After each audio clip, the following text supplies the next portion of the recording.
Good morning, good afternoon, and good evening, everyone. My name is Regan Smurthwaite. I am the coordinator for the Transformational Change Learning Partnership at the SIF.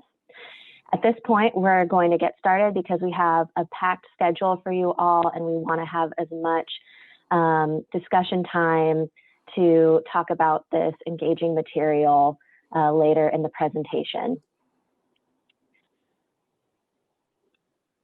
Next slide, Shelby. Oh. And Shelby, I'll let you cover the Zoom functions at this time.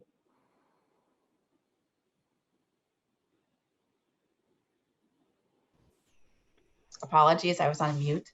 Good morning, everyone. At this point, you're probably all very familiar with Zoom, but a couple of quick reminders.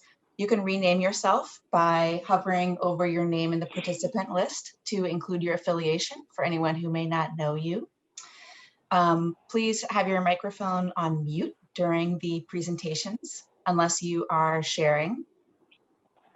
You can use the raise hand button to signal to the host that you have something that you'd like to contribute. If you are joining us by the phone, you can raise your hand by pressing *9. And then if you need to unmute yourself, if you're not muted locally, then you can do that by pressing *6. If you have any technical issues or Zoom challenges, I invite you to send me a direct message in the chat, and I will try to help you troubleshoot whatever your challenge is. And I just wanted to give you a quick note that this meeting is being recorded.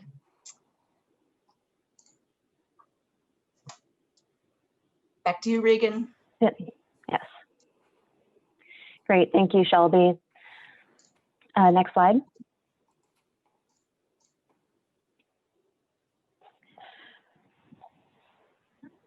So today we are talking about facing the climate crisis, making the bold and ambitious choices we need for transformational change. We'll talk about, our speakers will talk about a variety of scenarios and the different kinds of choices that we need to make in those scenarios. And we'll also have a discussant later on who will reflect on the frameworks that are presented and the need for transformational adaptation. After that, we'll have a discussion section followed by a time to hear from all of the groups before we close. Next slide.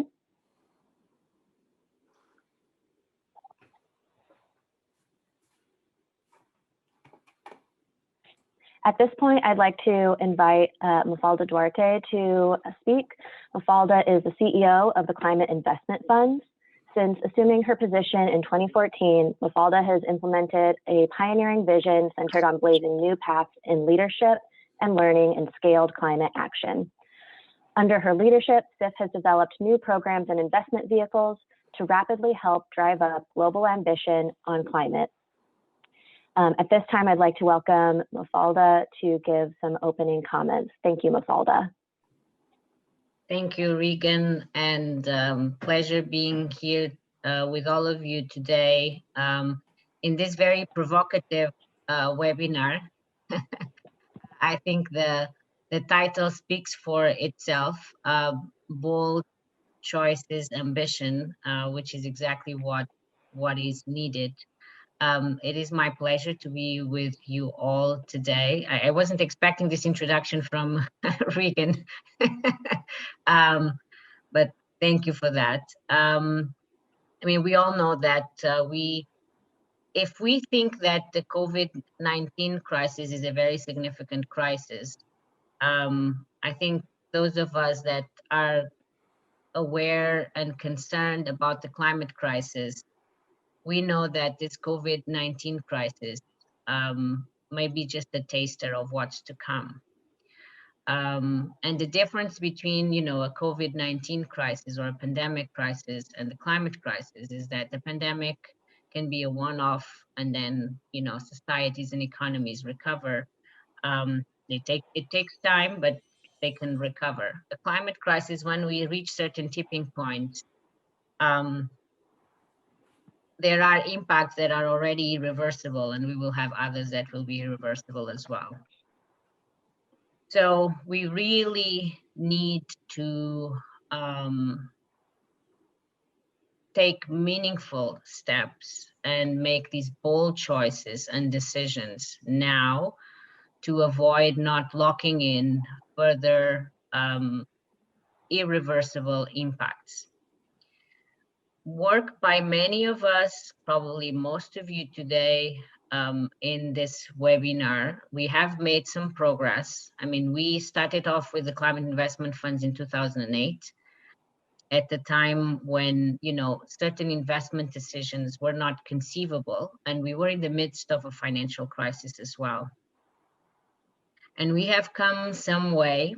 We have seen some transformational advances in some areas, in particular renewable energy markets, to the point where, you know, in a decade, we now know that renewable energy choices are at cost parity with fossil fuel choices or even below. And we have helped that, as many others, all of our partners and other agents out there. On the whole, however, while we should be happy with this progress, at least in these markets, we know that the progress that we are making is still slow, and it still continues to be largely incremental, and it's not really adding up to the depth, the speed of this, or the scale of the change that is needed. It is not easy because institutions are used to operate in a certain way. And it's very difficult to change, you know, existing practices, existing models. It's difficult. I mean, I can speak to my own experiences as well. You know, when we first started to talk about renewable energy investments within the multilateral development banks, the energy teams were very skeptical, because that's not what they were used to. That's not what they knew. And there was general skepticism to change. Of course, it was also these were more costly options for developing countries. So there were additional considerations there.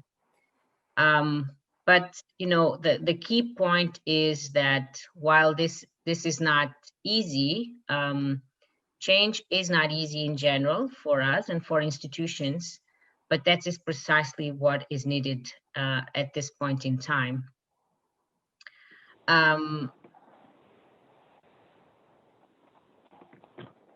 It's, you know, and we have to face this reality because, you know, because that's what then will enable us to act differently. This will, you know, what we are talking about here are deep transformations that we need across, you know, many sectors, at least in the way we conceive our economies and societies. We are talking about deep transformations that are needed. And we need to reach certain tipping points like we reach in the energy market, so that then things, you know, become as well irreversible. We don't go back to where we were. But it does mean that, you know, we need to significantly scale up things, current approaches that are working, and pretty quickly letting go of old ones that are really not adding up and not bringing the impact and results that are needed, or creating entirely new systems and approaches and strategies that will be part of the way forward as well. You know, and here, you know, when we talk about bold, it doesn't mean that everything needs to be bold, but you know, but we do need, you know, we do need more leadership, we do need more boldness, we do need more ambition, and we need to act upon that, you know, and act upon that pretty quickly. So I'm really looking forward to hearing the presenters and being part of the discussions and hearing from you as well, and perhaps even, you know, sharing more of my own perspectives on this issue of boldness, of ambition, and how we move from still this majority approach of looking at things incrementally. You know, we do need a different paradigm, but we do need a different paradigm, not just in pilots or, you know, specific initiatives like ours, which is what we are trying to do, but, you know, we need this across the board. You know, we need this to be a lot more embraced and become mainstream much more than what we are seeing right now. So thanks again for being here, and I look forward to hearing and participating. Thank you, Mafalda. With that, I'd like to get into our material. Shelby, the next slide. So we don't have time for an introduction of everyone who's on this webinar, but we would love to do a quick poll in the chat, answering the prompt in one sentence or less. Share one positive, hopeful, or optimistic thing you've experienced, read, or heard about recently. And it does not have to be about climate. While you're thinking about those positive things, I would like to introduce our speakers.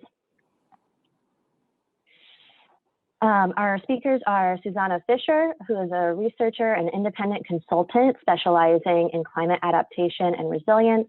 She was previously the head of research at Climate Kick, where she developed a cross-cutting research portfolio on the role of innovation in addressing climate change. Anna Williams is an independent consultant helping lead organizations to make well-informed, bold, and strategic action leading to transformational results. Since 2013, she has helped SIF to realize its mission as a global learning laboratory, first through the design and launch of SIF's Evaluation and Learning Initiative, and more recently by leading the TCLP. Later in this presentation, we'll have Nick Brooks, who is the director of Garama 3C, reflect on the presentation. Nick has been working on climate change for nearly 20 years, combining consultancy work with research on how human societies responded to rapid and severe climate change in the distant past.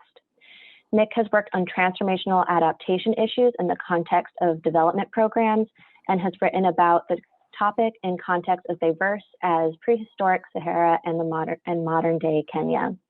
With that, I'd like to hand it over to our two speakers.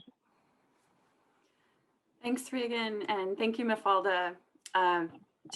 It's a pleasure to be here with all of you, whether it's morning, afternoon, or evening for you.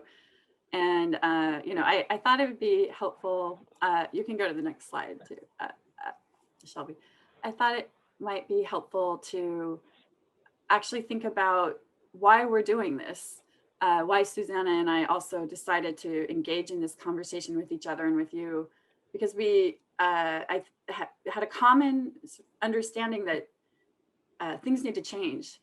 After working with climate funds, several of them, and Susanna and I have worked with different funds and institutions over the course of several years, it became clear to us, like it has become clear to many others, that if we continue collectively on the same path, it won't get us to where we need to go. And that there are a lot of calls for more rapid change and more ambitious change. So we engaged in this conversation to try to break that down a little bit into, you know, how can you think about it? What vocabulary can you use? What framework and thinking? And then ultimately, what actions can people take, or changes in decisions and strategy? It is an ongoing conversation, and it's been really interesting actually to engage in it. And so we'll be introducing the thinking we've done, and really do want to hear from you during the breakout groups and after about your thoughts on this and how you might approach it, or how you might suggest refining this work. Ultimately, we have a paper we've been writing that will be somewhat like a think piece or white paper at this point, and whether it develops into something else or a working group or collaboration with others, either through this platform or others, we'll see. On that note, Regan, do you want to explain this poll real quick? This is just a quick check with all of you on your thoughts on the urgency of change. Sure, we'll have a Zoom poll show up. Shelby, you can bring that up now. So we just invite you to answer the question about how urgently we need to radically change climate approaches and actions. So we'll give you a few seconds to answer that now.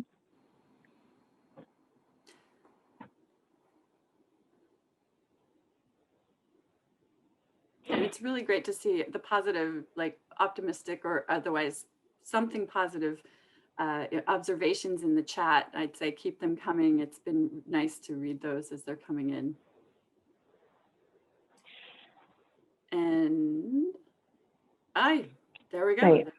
There's a good sense of where people's, gut checks, if you will, are. Probably aligns with ours and why we're all here today. Thanks. Next slide, please.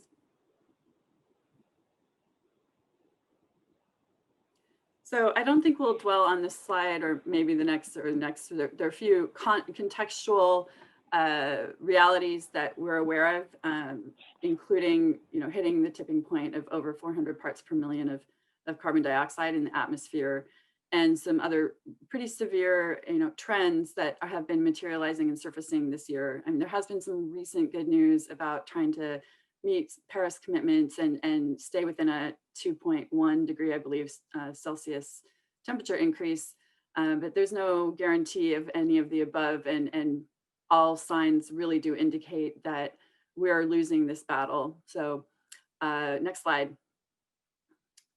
Now with that, what we have heard, and I think Mafalda also just emphasized, is that in a time of crisis or change that's forced upon us, we really do become much more sort of nimble. We start to innovate. And in many ways, 2020 seems like a wake-up call for the climate action community as well, not only learning from COVID and the global response or lack thereof, or chaos that's sort of been embodied by that in certain parts of the world, but how can we really take on the climate crisis much more seriously and learn from not only this year, but from many years now of climate experience and action. Next slide, please. So we've had one entry point to this, thinking about it in terms of portfolios of work, but ultimately outside of the existing institutions and actors as well. We're going to be just walking through a fairly simplistic framework to see if it resonates with you. The terms we're using, including incremental versus transformational, it's not a versus, and we'll point that out. Next slide, please. But we do want to at least explain a bit about what we mean in terms of incremental and transformational and bold. And then I'll pass it over to Susanna to go through the framework. Incremental, most of us are familiar with. There's some words here on the slide that hint or give a rounded sort of definition or frame. We're not suggesting that all work is incremental or that incremental isn't effective. You'll hear about that in a moment. But we do see across the landscape that most climate activities are, not all, but most are fairly modest, project by project, rather incremental in ambition and ultimately in effect. Many of them also really avoid the ultimate hard choices. Next slide. Now, what do we mean by transformational? This is an ongoing conversation, and really these are characteristics that we've identified across the literature and the discussions around what this concept means. And in this way, we've also been discussing it in the context of climate activities, not that all those activities are transformational, but that you intend through climate action to achieve a transformational change. So what would that look like? You can see words here like changing strategy, taking risks, going outside of the norms, or also just really much higher levels of ambition, etc.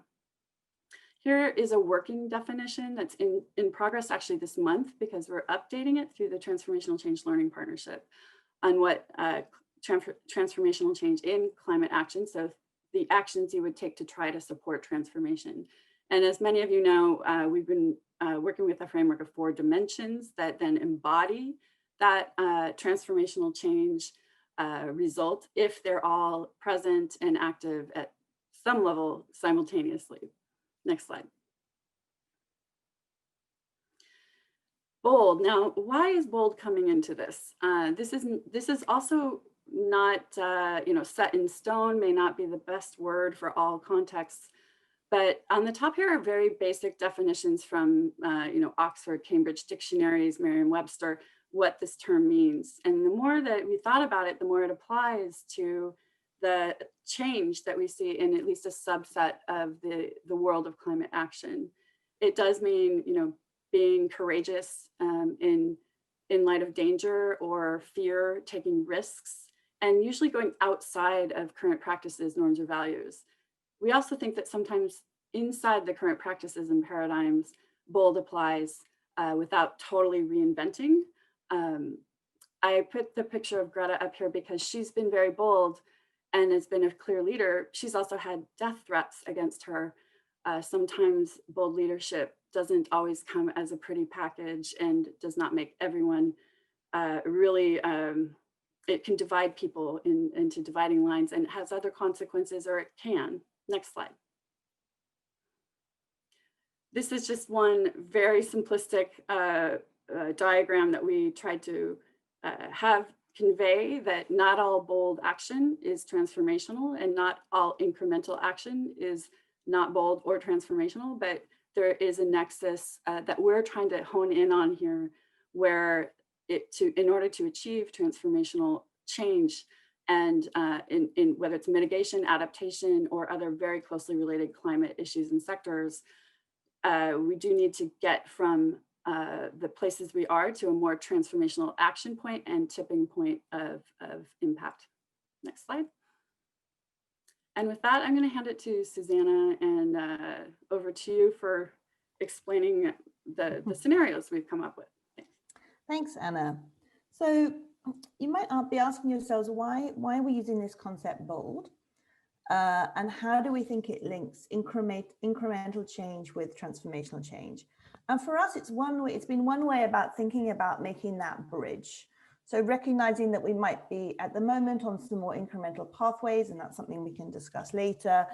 What is that kind of choice or decision or tipping point that can help us move on a pathway towards the transformational change we need to see? And so we found bold as a helpful lens to think through those decisions. As Anna said, those are often outside current norms and values and practices, and therefore require a significant shift, but may not always be, depending on context. So what we went on to do was to develop a range of scenarios to think about what is the relationship between incremental and transformational change, and where might a bold choice fit in. Now, of course, we recognize we're working in very complex systems. The graph suggests that these things are rather linear, but we do feel it's useful to think more deliberately about what these pathways look like and how we might move from one to another, whilst recognizing that the real world is extremely complex and may indeed turn out entirely differently than we'd planned. So I think thinking in this way can help us open up some assumptions about where a program, an investment, or a policy is assuming transformation will come from. And even opening that up and making that visible can be a helpful exercise.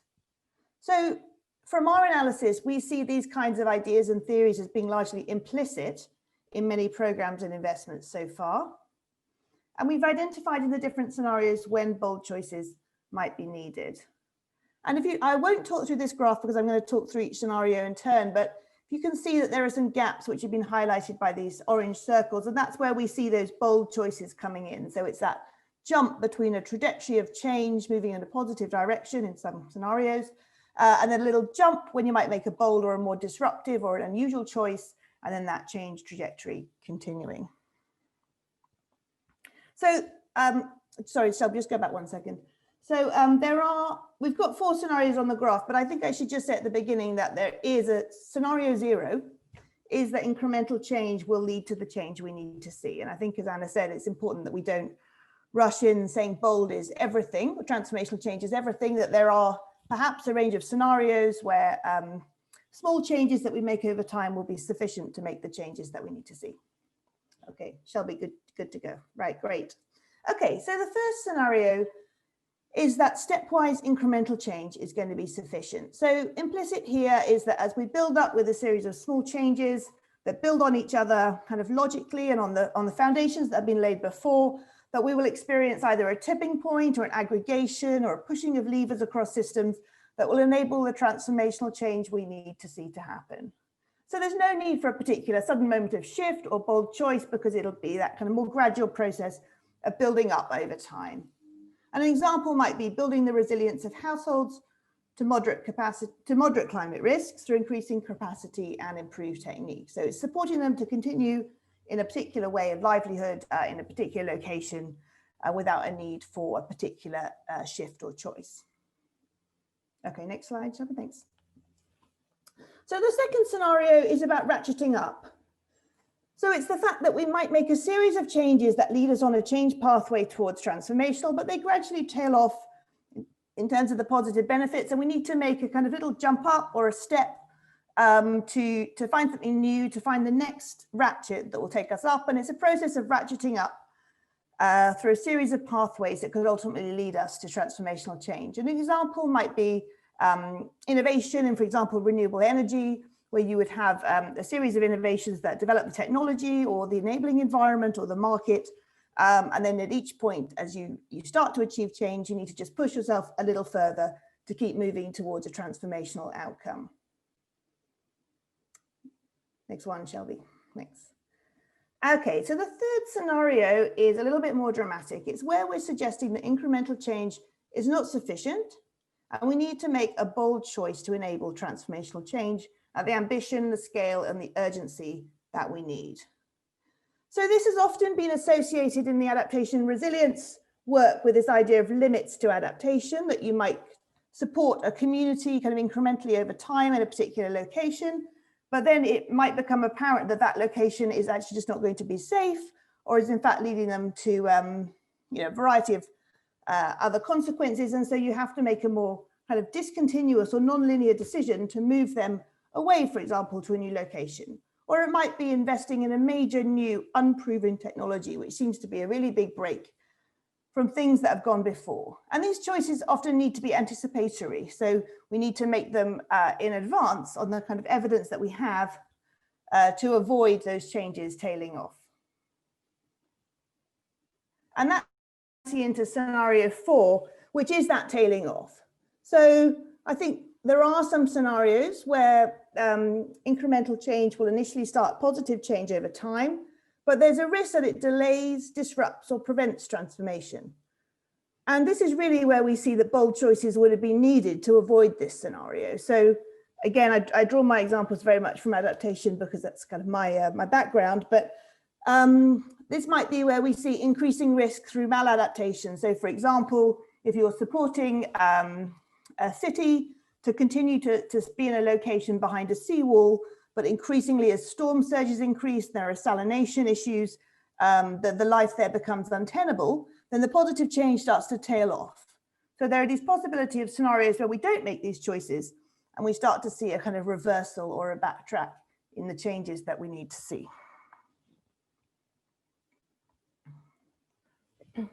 So as I said at the beginning of the introduction to the scenarios, we see many of these as being largely implicit to work so far. It's perhaps rare to see the relationship between incremental and hoped transformational changes drawn out. And of course, that's due to the extreme complexity and challenges of working within systems and long timeframes and many understandable reasons. But nevertheless, we feel that it's probably likely that the current kind of implicit work or assumptions around the scenarios are that most action is in scenarios 0, 1, 2. So those as kind of incremental will lead towards a tipping point for transformational change, or there'll be a kind of ratcheting through a series of smaller scale decisions.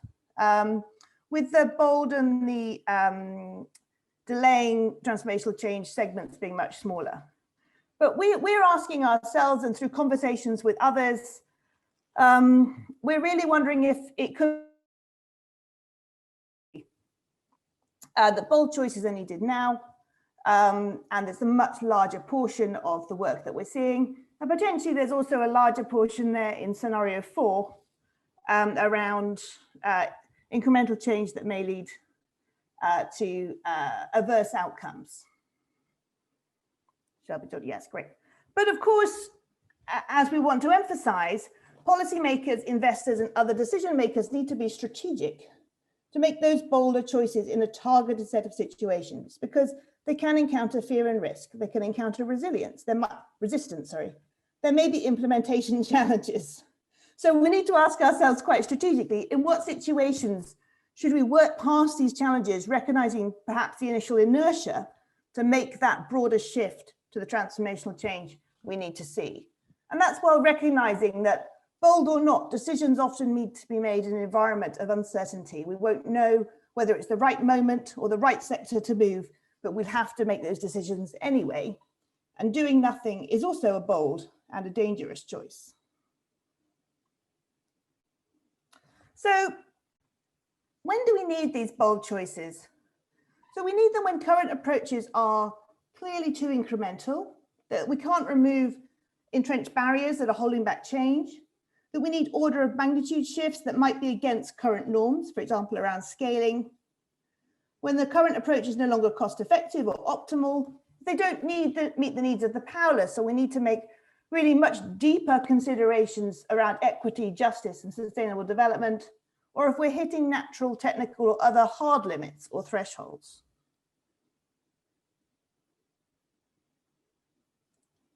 And we might need new approaches because we don't know yet what approaches are needed. We need to be more experimental. We need to work with a portfolio options which also offer bold choices, or indeed when the risks of continuing on the current path are just too high. Anna, over to you.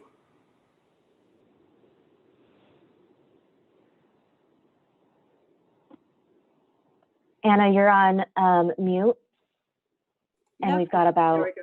2 to 3 minutes left.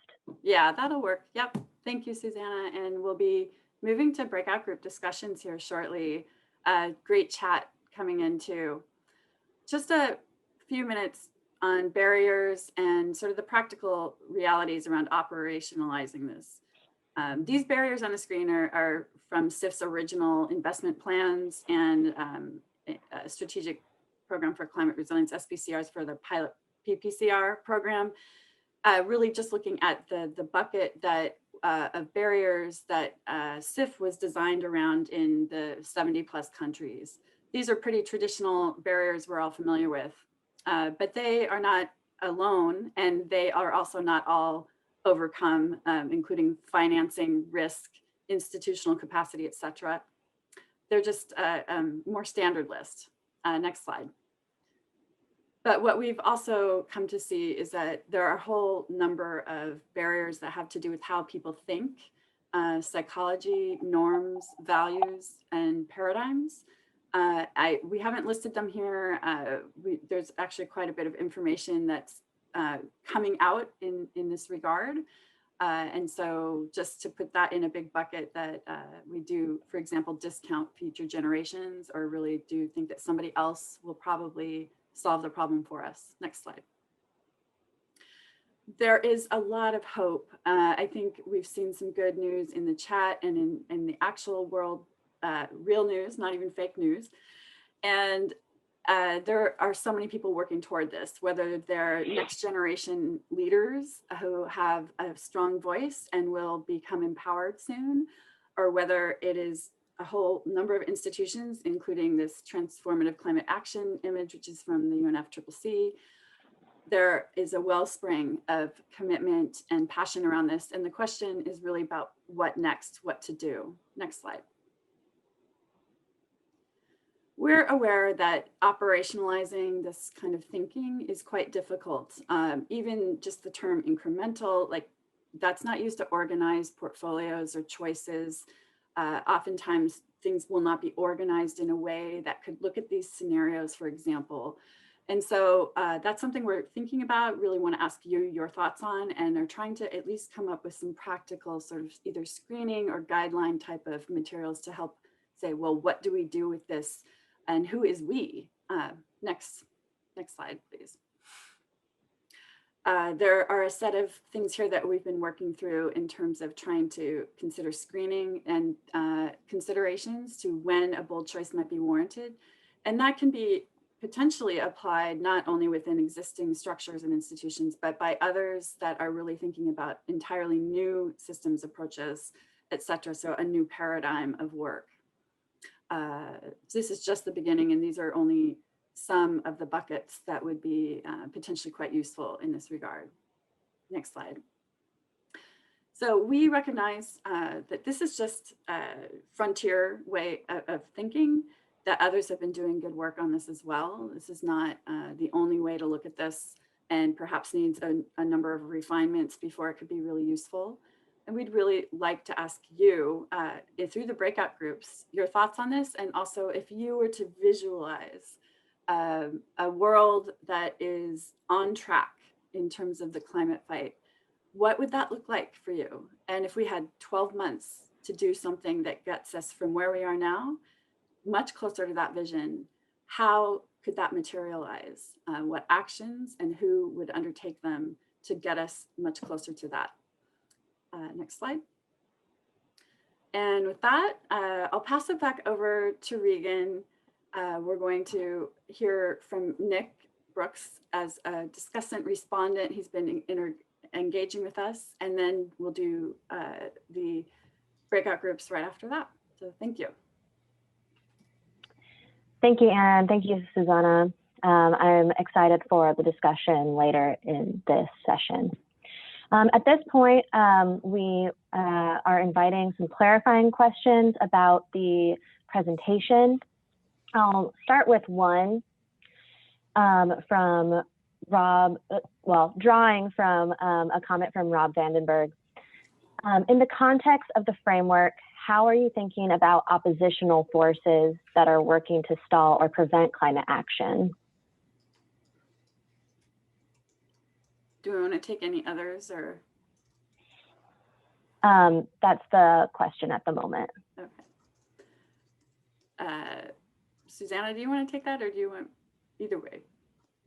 Well, maybe I can add my reflections and then you can add. I mean, I think you're right. We haven't thought about that enough, but for me, I think this would be one of those bolder choices to do so, because often there is more of a technocratic lens on achieving some of these objectives, and not perhaps paying enough attention to, as you say, those oppositional political structures that are, very strong and powerful, kind of in the counterforce.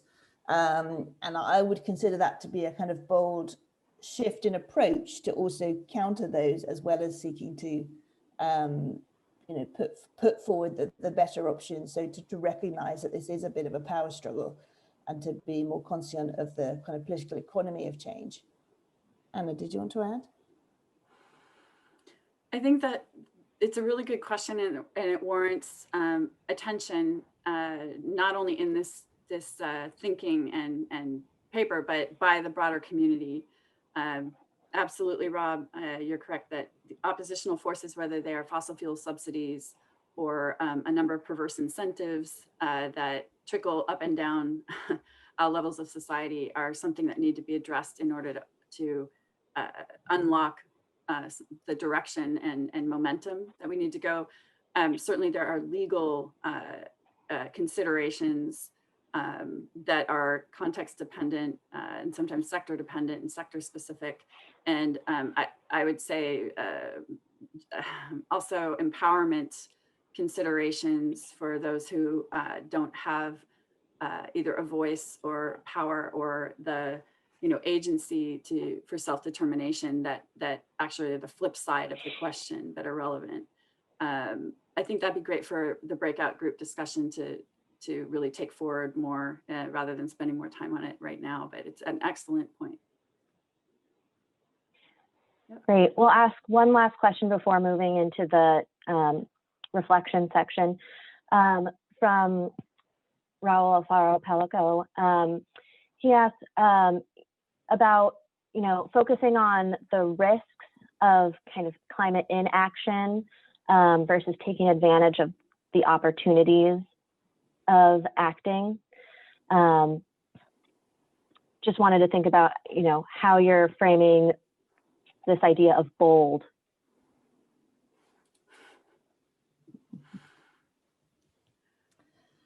Well, for me, the taking advantage of opportunities could certainly be a bold choice. And I think perhaps we've overemphasized risk if it's come across that way. But I think where a decision is,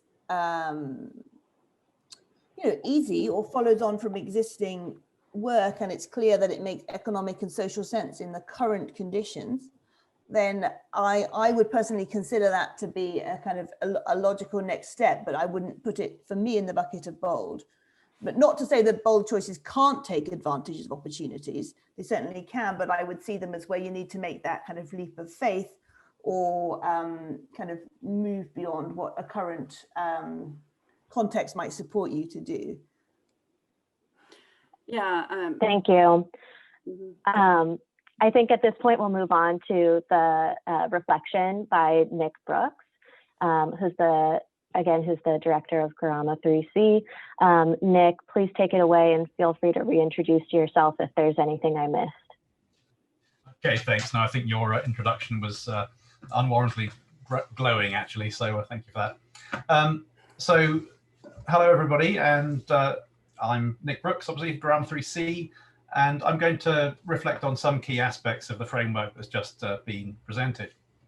So I'll just start by picking up on the questions in the survey as to whether action is not very urgent or a little bit urgent or very urgent, just to emphasize that, we are in a situation where action is needed very urgently. We're currently at a warming of about 1.1 degrees Celsius above pre-industrial levels. Based on recent warming rates, we're likely to reach the lower range of the Paris temperature goal, 1.5 degrees, by around 2030. And we've got to remember that the climate doesn't respond immediately to emissions, to CO2 and other greenhouse gases in the atmosphere. There is a lagged response. So what we do now is really important for the next few decades, and it will continue to have an impact. So the longer we wait, the longer we lock in a high carbon future. We need urgent action because of the timescales on which ideas translate into policy and policy translates into action.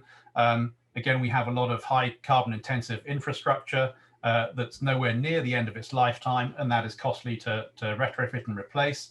There are also commitments for an expansion of that infrastructure. So we need to tackle that as soon as we can, again, before we lock ourselves into a further high carbon future. And we're already seeing the severe impacts of climate change. We can look at what look like shifts in drought and fire regimes in places like Australia and southwestern North America.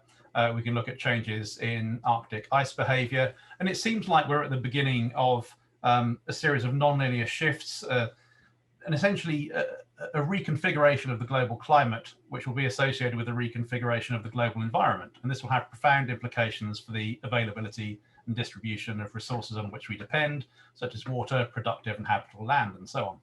We've seen these things in the past with changes in global temperature that are much lower than what we're looking at now. Currently, we're in a situation where, if we're lucky, we'll manage to reduce the magnitude of global average temperature change to about half of that between an interglacial and an ice age, which is still enormous. So we need to take action very soon. Immediately, in fact. We need fundamental changes, not just in the physical systems on which we depend on our infrastructure, but we need fundamental changes to back that up in decision-making for both mitigation and adaptation. We might not need to change everything, but critically, we need to identify where that radical change is required. When we think about mitigation, this is going to be the case, particularly in those hard to decarbonize sectors, such as surface transport, aviation, agriculture and land use, certain aspects of energy policy, particularly around fossil fuel subsidies, but also more widely around planning. In terms of adaptation, we need to focus on where we won't be able to carry on with these incremental approaches. Where are the large and potentially existential threats, these unavoidable new realities that were referred to in the previous slides, where we need to go beyond the current focus on generalized resilience building, vulnerability reduction, capacity enhancement, and scaling up, to look at actions that more directly target specific hazards and risks. Pardon my telephone there. So, where was I? Okay, so we need bold choices that, as has already been said, a shift outside current norms and values. We need to start making decisions outside of the currently dominant decision-making frameworks. And this refers to decision-making in government and business, as well as in sort of society at large. We're already seeing some shifts, but they're not fast enough and they're not of a large enough magnitude. So the question there becomes, how do we do this? How do we achieve some of these changes? We've already heard from Mafalda about the difficulty of institutional change.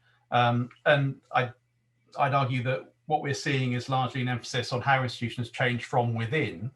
I would argue that there's room here for trying to create more outside pressure for institutional changes. If we look at how governments operate, for example, they're much more likely to adopt bold policies, challenging policies, if they feel they can get away with them, if they feel that those policies have support from strong social norms, for example. If we look at businesses, they respond to social norms and values, they appeal to people's values to market their products. So trying to shift societal norms and values in a direction that's more friendly and less hostile to climate action is one way of going about this. We can do this by trying to support key actors and change agents, key influences. We can also, and this I think speaks a little bit to the question around sort of fossil fuels and these campaigns of interests to prevent climate action, try and challenge some of those worldviews and ideologies that are hostile to climate action and that have been deliberately promoted for about 60 years by those interest groups.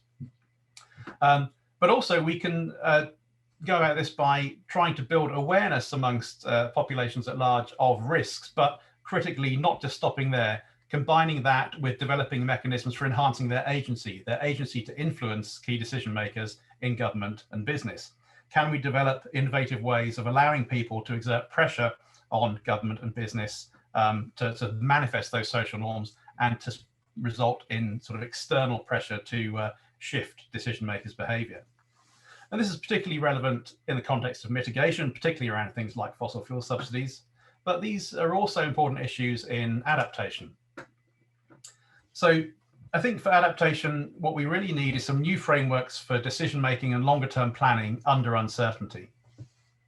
And these increasingly, well, I'm not sure they're really there yet, but we are seeing a shift towards more what's known as co-production and co-design of both knowledge and responses to problems and climate change impacts. So by co-production, we mean putting the people who are affected, who need to be doing the adapting, in the driving seat, but ensuring that they are informed by the science, for example, that we have collaboration across diverse sectors and different scales.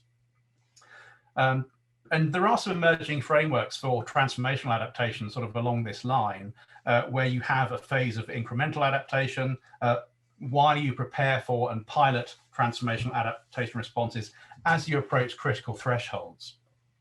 So I think this is important because this is, again, back to the issue of where are those thresholds? How do we identify them? And also, if we're going to adopt these new approaches, how do we do that in terms of existing funding mechanisms, for example? We need different models, I think, to the typical 3 to 5 year donor-driven programming cycles if we're going to tackle this.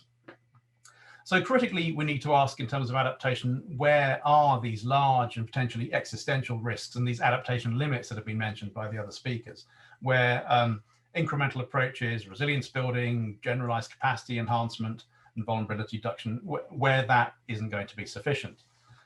We do have some potentially very extreme examples emerging from the scientific research.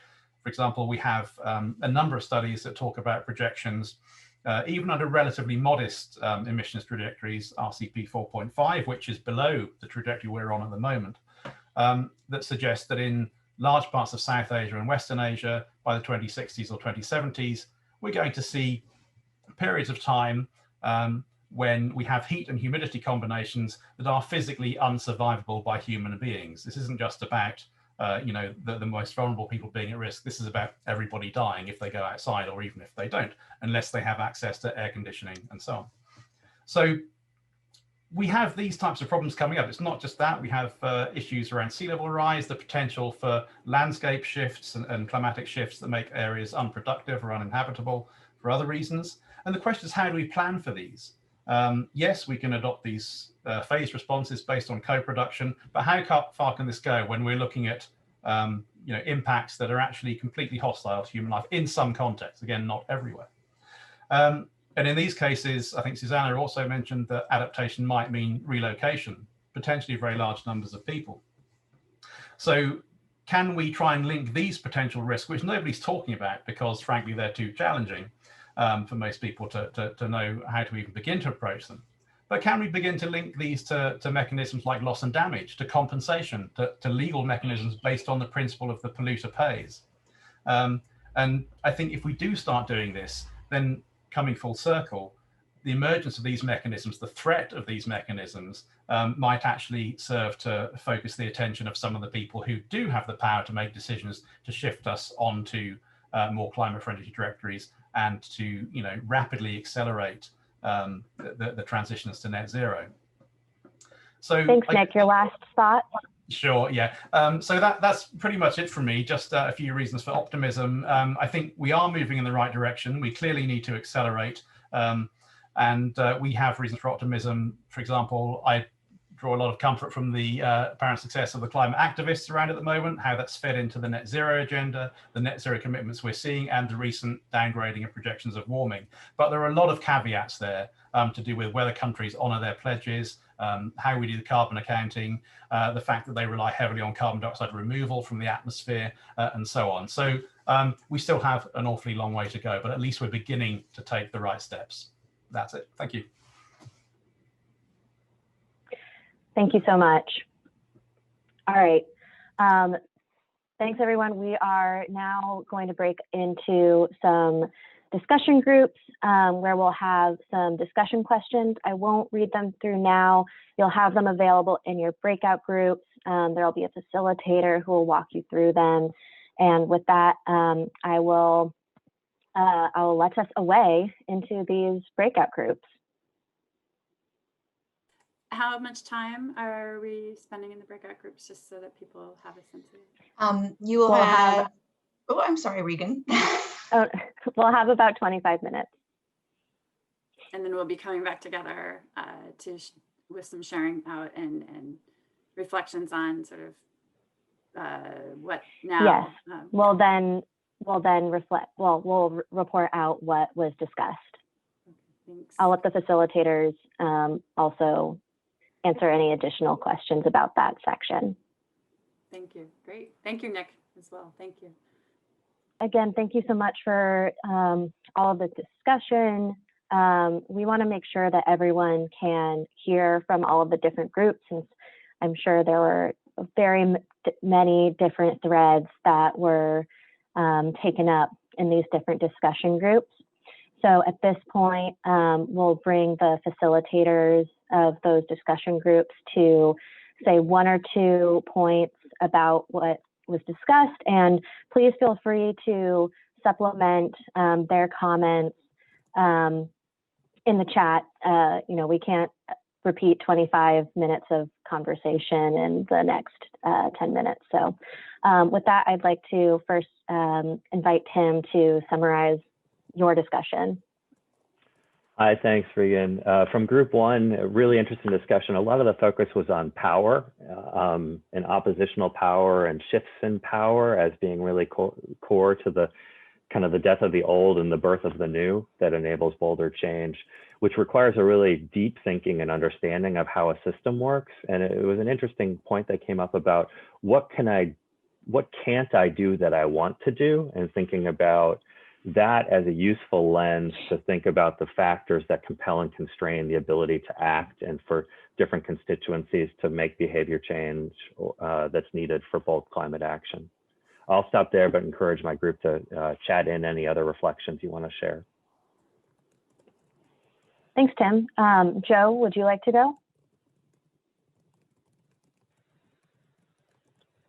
Yeah, thanks, Regan. And first of all, thanks everyone. Great discussion in the chat and the breakout rooms. Excellent presentations, Anna and Susanna. This is really stimulating stuff, and hopefully moving us forward. You know, we had a great discussion in the breakout room. I think one of the more interesting threads was, you know, what does this kind of more bold, some might say radical, action look like that's commensurate with the urgency of the crisis? You know, so what does that look like? And some opinions were shared that, you know, this can be both more actively supporting, catalyzing ideas that are disruptive, but in a positive way that builds on the action, or very much more proactively ending some of the negative things that are persisting, like fossil fuel subsidies. And one could look at things through that lens. So, for example, you know, someone offered that the U.S. could just decide that they're not going to support the World Bank at all unless they actively work to end all fossil fuel subsidies in member and client countries, or, you know, some of these sort of things that would really, you know, shake things up, but in line with the nature of the emergency. The analogy was, you know, you wouldn't give a cancer patient who's in the ICU on his last breath, you know, 3 more cigarettes. So, you know, why would we do that when we're facing the climate emergency that we're facing? So really good discussion, but I'll maybe end it there for now. Thank you. Nasibe? Yes, thank you. I will try to summarize. It was one of the best discussions that I've heard so far in 25 minutes. And please, the people that were in my group, feel free to add in the chat. But one of the main ideas was actually how to push for solutions from the political side of things, and also, you know, the need to have better leaders, or leaders that are aware of the challenges and how to tackle them. Also, another important point was to ensure or you know, strive for making sure that the interventions had continuity and scale, and also had a way of bringing together different sectors and different actors and different stakeholders that might not be as of now involved. And finally, yes, I mean, power to the people. This is something that I guess is coming up in every group. Also, the need to build bridges between different, you know, holders of power, and how to create, in particular in the financial sector, how to create these systems that allow accessibility from the people who are actually in the landscape. And I'm going to stop there. Thank you. Thanks, Nasibe. Next, I'd like to have Neha report out. Thank you, Regan. And like others have said, just very rich discussion. I didn't know we could cover so much ground in 25 minutes. It's amazing. So thank you to the group that was discussing.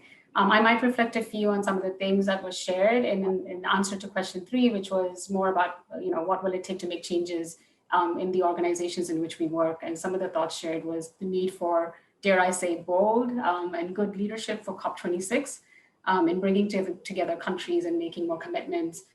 There was ideas shared around the hierarchy of ideas and the way ideas influence change, but how only a few ideas of key influential people are actually pursued, whereas the ideas need to come from the grassroots and be incorporated more broadly. There was conversation about the MDB perspective, or large organizations, and how it doesn't, the climate mandate is not just for the climate folks, but across sectors and across traditional silos, and where action needs to be cross-sectoral and multidimensional. And the last piece of this puzzle could be just scale. There are a lot of successful things that have been piloted, and those need to go to scale in a lot of the organizations in which we work. Thank you. Thanks. Nandini? Oh, you're on mute. Sorry. I was just going to say very quickly that the folks in my group thought that the BOLD framework was really a useful one, particularly to serve as a counterpoint to sort of more of a doomsday mentality, And that kind of resonated with everyone. In terms of, the visionary question, I think there was a lot of consensus in the group about corporations and that the dramatic and bold change really has to come from corporations in the services and products that they're delivering and the way that they're doing it. That's really damaging. And then thirdly, which Nasibe also alluded to, is, in terms of what will it take to make the change needed, this notion that leadership is key. And of course, if you look at the US under Trump or Brazil under Bolsonaro, then you can really see how that is very relevant and true. So that's it for group 6. Thank you. And Irini. Hi there. So also a really rich discussion. I think we also touched a lot on the issue of leadership and power systems, and whether this bold transformational action can happen under the current systems and structures. We also talked about the need to basically reframe the way that we talk about these issues. And frame them in a more positive light, or frame them, shift the conversation in a way that is relevant to a broader set of groups and relevant to other people and stakeholders, as this can help kind of drive the momentum forward. And I think the last thing I'd like to share is that in terms of, kind of like the second question, that securing flexible long-term funding is the best short-term solution we have now to kind of facilitate and drive bold transformational action moving forward. If anyone else has to add, please feel free to add in the chat.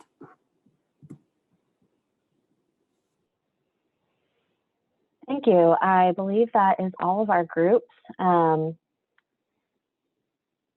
Great. So at this point, we're just going to wrap up. I'm going to ask Anna to tell us about how we can follow additional work that's happening in this area. Thanks, Regan. And we can send out a follow-up with the slides and also contact information. Right now, you can reach all of us through Regan, and I'm happy to also put direct email in the chat here. Actually, maybe Regan, if you could do that while I'm saying a couple of things, and Susanna, you can decide if you want to do that here, or we can follow up later. First, I just want to say thank you. I mean, this is an incredibly challenging topic that we're confronting while in a transformational year already, a year of all sorts of levels, as we know, of simultaneous crises and unprecedented challenges. It really is an honor that you'd come to even talk about this. I do encourage you to keep sharing your ideas with Susanna and me. Regan is a good person at point of contact, and we will be, as noted, putting forward a paper that's a thought piece. It's unclear whether or not there will be additional sort of meetings or opportunities, but I think that this is a conversation that the broader community really does want to and really needs to continue taking forward, whether it's through this platform or other platforms where these conversations are already taking place. Susanna, I just want to say thank you to you and ask you if there's anything else that you'd like to say as we close out here. No, just to say thanks so much for joining. It's been really great to get everyone's feedback, and to reiterate that we really welcome your comments, critical or otherwise, on the ideas we've put forward and how we can make them as kind of useful and practical as possible.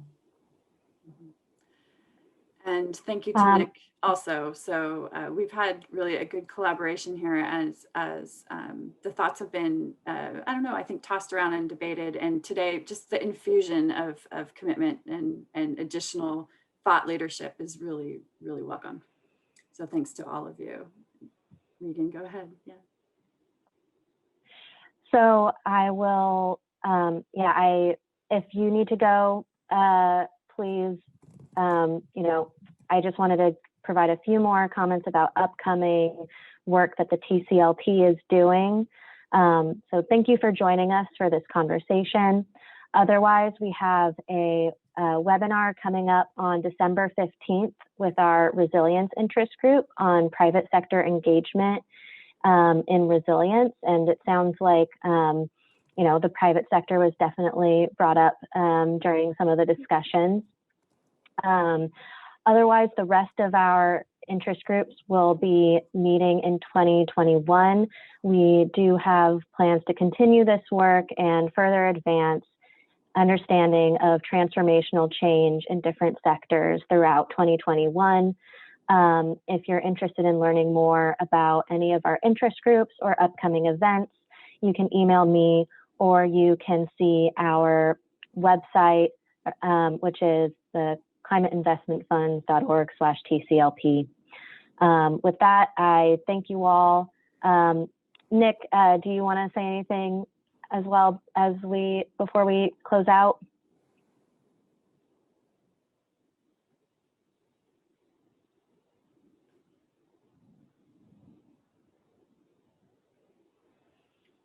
I think we're okay.